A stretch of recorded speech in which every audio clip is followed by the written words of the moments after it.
What if the most powerful weapon against a cosmic force wasn't a laser or a warship, but a single human memory? When a silent alien presence appears on the moon and reveals a threat that has already erased entire civilizations, one crew must rely not on science alone but on emotion, connection, and the echoes of what makes us human. This is not just a story of survival. It's a test of the soul. If you're new here, make sure to subscribe to the channel and show a thumbs up by liking the video. Now let's move toward this wonderful story that might just change how you see the universe. The moon hung silently above the earth as it always had, cold and watchful. On the far side, nestled against the rocky surface, stood Lunar Outpost Horizon, humanity's most advanced research base beyond its home planet. Life inside the station was quiet, routine, even a little dull, until the day everything changed. Captain Ilyan Rowe stared through the thick observation glass, his brow furrowed. He wasn't a man who got easily rattled, but what he was looking at now had no logical explanation. A towering crystalline structure stood in the middle of the base's main hangar, shimmering faintly with shifting colors. It was at least 12 meters tall, shaped like a twisted spiral with edges that seemed to melt and reform while you watched. But that wasn't the most troubling part. "How long has it been here?" he asked, his voice low. Dr. Nessa Lorne stood beside him, flipping through data on her handheld tablet. According to the logs, 3 weeks. Ilyan turned sharply. 3 weeks? You're telling me something that size just sat in our hangar for 23 days and nobody noticed? Nessa didn't look up. That's exactly what I'm saying. Across the room, Ravi Kell leaned back in his chair looking pale. He was one of the younger engineers on the outpost, usually full of energy, but now he just looked disturbed. "That doesn't make sense," he said quietly. "I walk through that hangar every day. I would have seen that. Everyone would have." "Unless we couldn't," Nessa said almost to herself. Ilyan frowned. "You think it's some kind of cloaking?" "Not cloaking," she replied, tapping the screen. "Something more subtle. A psychological filter, like our minds were being nudged to ignore it. It's not hiding. It's making us forget to look." The idea sent a cold shiver down Ilyan's spine. He looked back at the structure. It didn't move, but it didn't feel still either. Its surface pulsed faintly, like it was breathing. As he watched, the colors on its surface shifted again. Soft blues, deep violets, flashes of silver.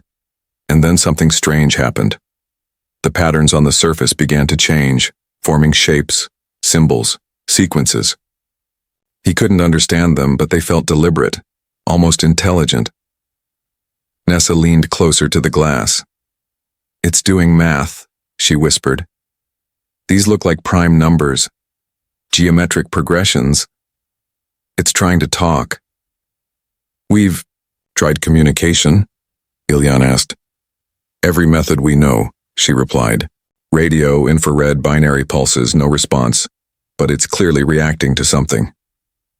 Ravi stood slowly, rubbing his arms as if he were cold.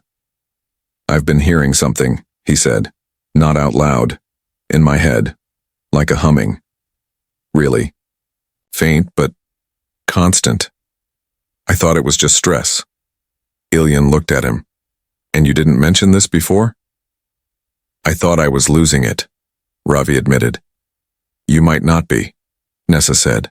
"If that thing is interacting with our mind, and who knows how it's doing it, we need to check the footage again, from the moment it appeared." They pulled up the surveillance footage. The video showed the hangar, quiet, unremarkable. Then, without warning, between one frame and the next, the crystalline structure was there. No sound, no flash, no alarm. Just 1 second it wasn't there, and the next it was. "There," Ilyan said, pointing. "Go back 3 frames." Nessa reversed the footage. They watched closely. In one frame, just before the structure appeared, there was something in the corner. A shape. A figure. It stood in the shadows. Tall, thin, almost human in outline. But something was off. It seemed to shift, like liquid held in a mold. Its head turned toward the camera for a fraction of a second. Then it was gone. "We're not alone," Ilian said softly. "We haven't been for a while." As if answering him, the crystalline structure in the hangar began to hum, not a loud noise but a low vibration that passed through the glass and into their bones. The patterns on its surface started to move faster, rearranging in a way that felt more urgent. Ravi stepped back.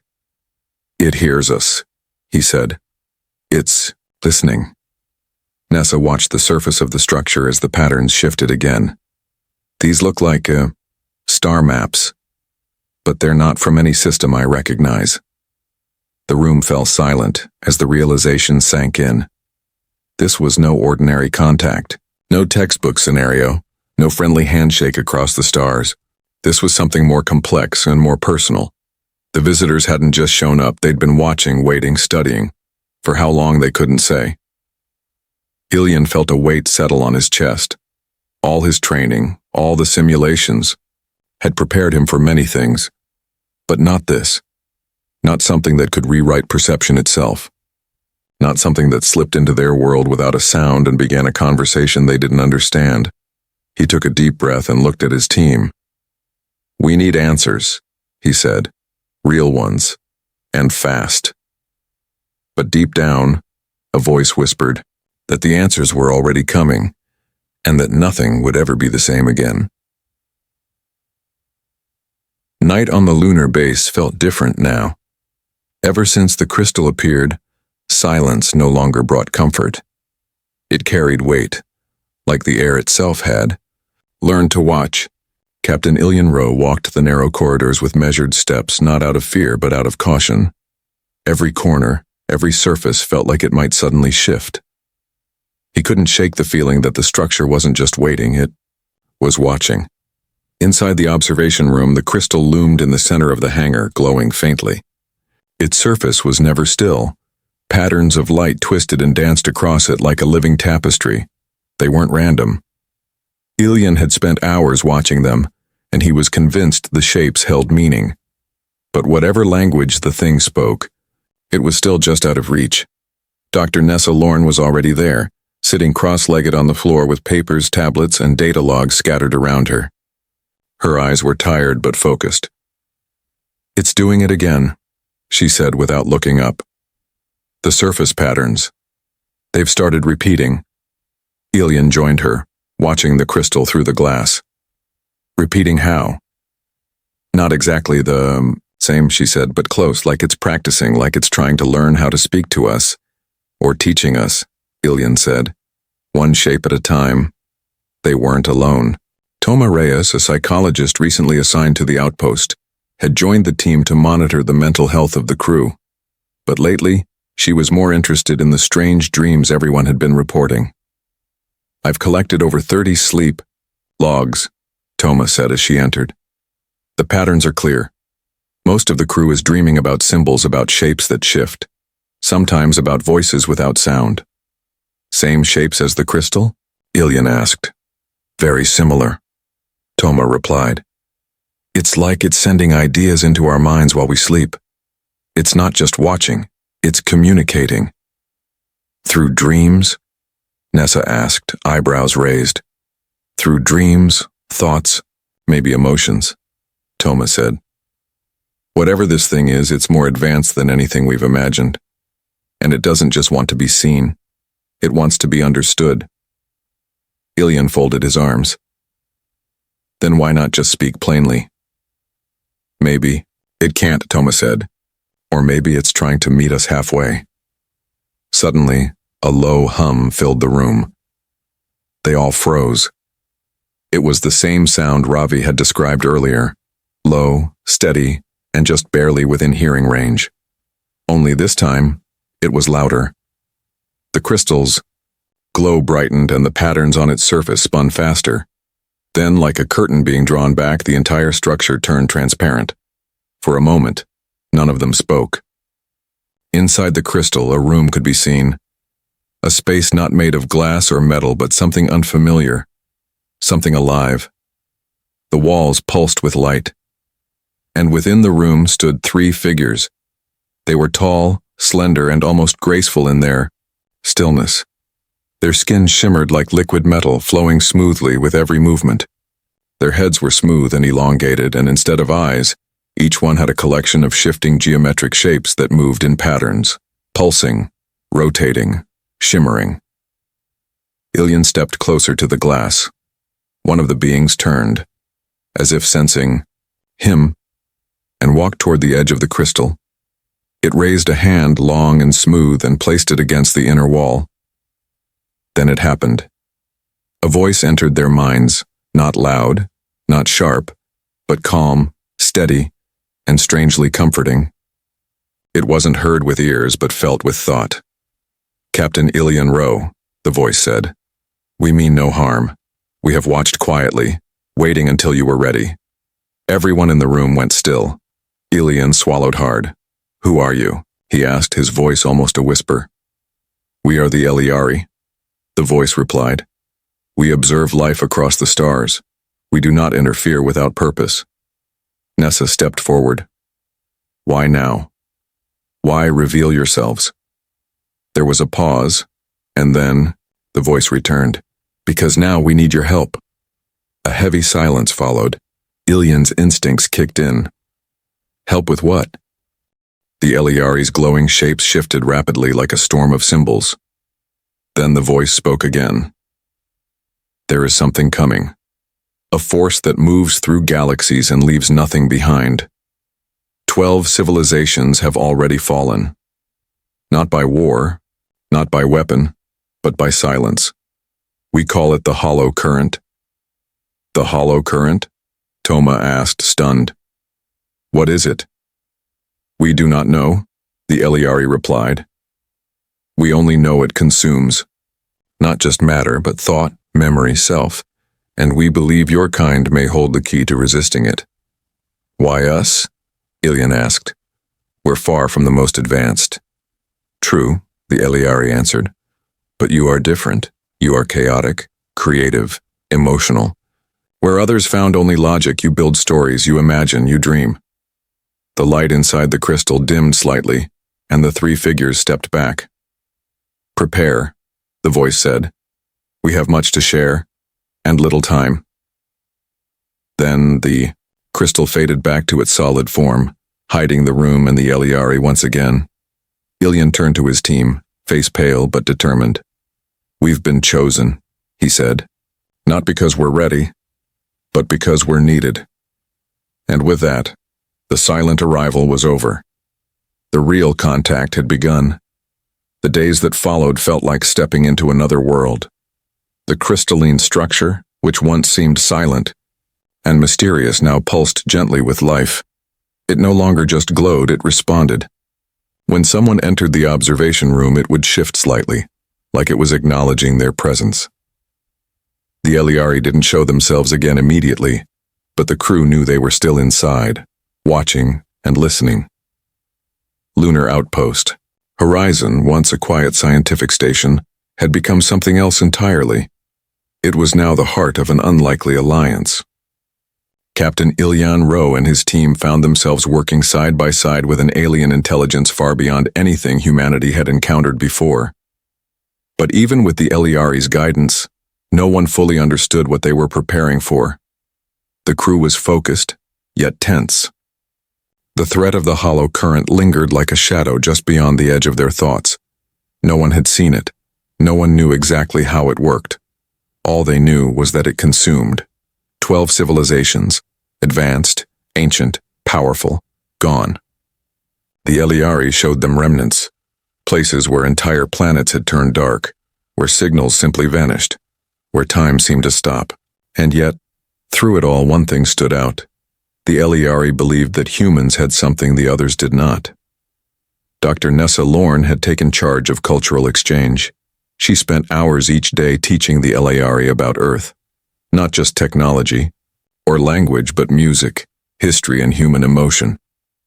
The Eliari absorbed everything with quiet fascination. They didn't speak much, at least not aloud, but their eyes, those shifting patterns of light and shape, seemed to tell stories of their own. One of the Eliari, who the crew nicknamed Kalen, showed particular interest in human imagination. He asked about dreams, about creativity, about why people cried during sad movies or smiled at old memories. Nessa explained the best she could, though she often found herself at a loss for words. How do you explain a feeling to a being made of light? Toma Reyes, the psychologist, noticed something strange but beautiful. The longer the Eliari stayed near the humans, the more expressive they became.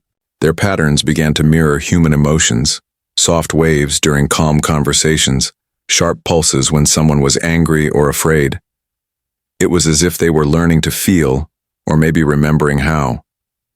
Meanwhile, Ravi Kell had thrown himself into a project. He couldn't stop thinking about the dreams he'd had before the Eliari appeared. Dreams of machines he didn't understand, sounds he couldn't explain, images that flashed like lightning in his mind. He believed they were more than dreams. He believed the Eliari had sent them on purpose. With help from Nessa and Toma and limited input from Kalen, Ravi began building something. It wasn't exactly a machine, at least not like any Earth-made device. It looked like a sculpture of glass and wires, wrapped in coils that pulsed with soft blue light. It responded to sound, light, and even brainwaves. When he played music near it, it glowed brighter. When he closed his eyes and focused on a memory, it would change color. Ravi called it a resonance mirror. At first, no one really understood what it was for. It didn't seem useful, not in the traditional sense, but the Eliari were deeply interested in it. They gathered around it, studying its reactions, adding their own touches, tiny shards of their own crystal, arranged in patterns Ravi had never seen.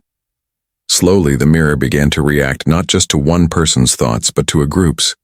It could feel the mood in a room. "We think," Nessa explained during a late-night meeting, "that the hollow current doesn't just destroy, it silences. It erases memory, connection, feeling. Maybe this mirror is a way to hold on to what matters." Ilian listened carefully. He didn't understand the science behind it, but he didn't need to. He had seen the Eliari, beings of pure logic and light, pause in awe when someone told a simple childhood story.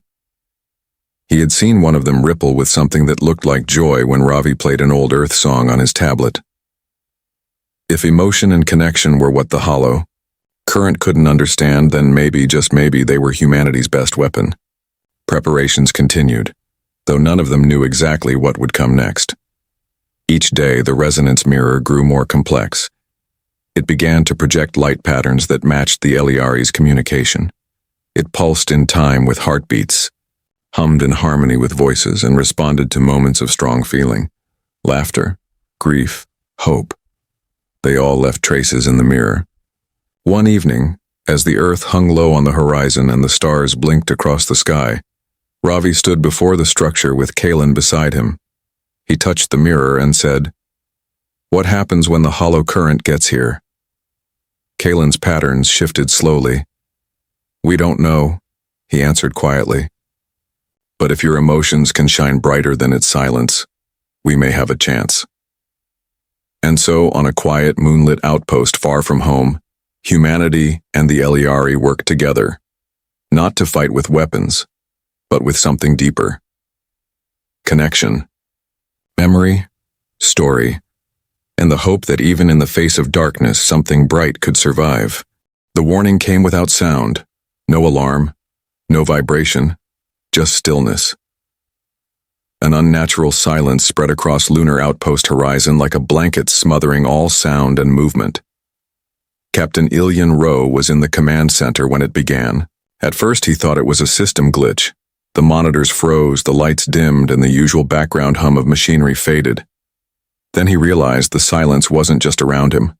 It was inside him. Thoughts slowed. Breaths felt heavier. Something was arriving. Dr. Nessa Lorne ran into the room moments later, her eyes wide. "It's here," she whispered. No need for explanation. They all knew. The hollow current had reached the moon. Outside, the stars began to vanish. Not one by one, but in patches like ink spreading across a page. The Eliari's crystal structure pulsed faintly, dimmer than before. Inside, their forms were still visible but motionless. The alien beings who had once seemed so powerful now looked small, fragile even. Ravi Kell clutched the resonance mirror he'd helped build, now glowing faintly in his hands. "It's not responding like before," he said. "It's flickering." Toma. Reyes knelt beside him. "Maybe it needs something more," she said softly. "Not just feelings, something deeper, something real." Ilyan turned toward the rest of the crew gathering in the observation room. He could feel the fear, but beneath it was something stronger, determination. "This is our moment," he said. "We've been chosen not because we're powerful, but because we feel. Because we care. That's what the hollow current can't understand." The Elyari began to move again, slowly at first. Kalen stepped forward, pressing a hand against the inside of the crystal. His patterns were weak, but they flickered with effort. "The current erases all connection," his voice echoed in their minds. "It feeds on emptiness. It fears only what it cannot consume. Meaning, memory, emotion. Be what it cannot reach." Nessa turned toward Ravi. "We need to amplify the mirror, all of us." Without hesitation, the crew formed a circle around the resonance mirror. Each one touched it with bare hands. It was warm now, almost like it was alive. Ravi thought of his childhood, his mother's laughter, the feeling of falling off his bike and being lifted back up. Nessa thought of her father showing her the stars through a telescope, his voice full of wonder.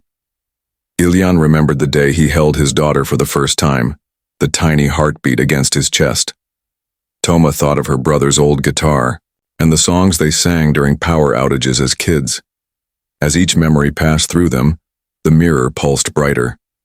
Soft light surrounded the room, growing stronger with every heartbeat. The Elyari added their own energy, memories of distant worlds, lost friends, shared sorrow, and ancient joy. The mirror began to hum, not with fear, but with life. Music, laughter, crying, voices shouting in triumph. It all echoed from the device like a chorus made from pure emotion. Outside the base, the hollow current reached the lunar surface. The stars were nearly all gone. The darkness wasn't just black, it was absence, the complete removal of being. It crept closer, pressing against the outpost's defenses, but paused as it reached the hangar. There, in the center of the human and Elyari bond, stood the mirror, now glowing like a star reborn. It was working. The darkness pushed harder. Lights inside the base flickered. People fell to their knees. The Elyari's structure cracked slightly along one edge, a high-pitched note ringing through the station. But the mirror stood firm. Ravi held onto it even as his knees gave out. "Stay with me," he whispered, his voice breaking. "Don't forget. Don't stop feeling." And then, in the middle of it all, a sound broke through the silence. Not a machine. Not a signal. A human voice, Nessa's, singing. A soft melody, shaky at first, then stronger. One by one, the others joined in. No instruments, just voices. Real. Alive. The resonance mirror responded. Its light flared, brightened, beautiful. Images danced across its surface. Childhood drawings, handwritten notes, family meals, laughter on beaches, stories passed from one generation to the next. The light expanded, pushing outward, wrapping the base in a cocoon of memory and feeling. The hollow current struck again, but this time it didn't erase. It bent, curved, recoiled, as if trying to understand, then turning away. It couldn't touch what had been shared, and just like that, the silence broke. Stars blinked back into view. Power returned. The Elyari's crystal structure began to heal, glowing brighter than ever. The mirror settled into a gentle rhythm, no longer pulsing with urgency but with peace. Captain Ilyan rose, shoulders shaking slightly. He looked out at the stars and whispered, "We survived." Kalen stepped beside him. "You did more than survive," he said. "You reminded us why survival matters." Over the next days, news spread. Earth listened to Ilyan's broadcast. A simple message sent across space. In the face of silence, we remembered who we are. That saved us. The Eliari chose to stay, not as guardians, but as friends. The resonance mirror was placed at the center of a new chamber, one shared by both species, where people came to reflect, to remember, and to feel. What began as a mystery ended with a truth. It wasn't power or knowledge that protected them, but the deep, quiet force of connection. And in that connection, a new chapter began, not just for humanity, but for all who dared to imagine.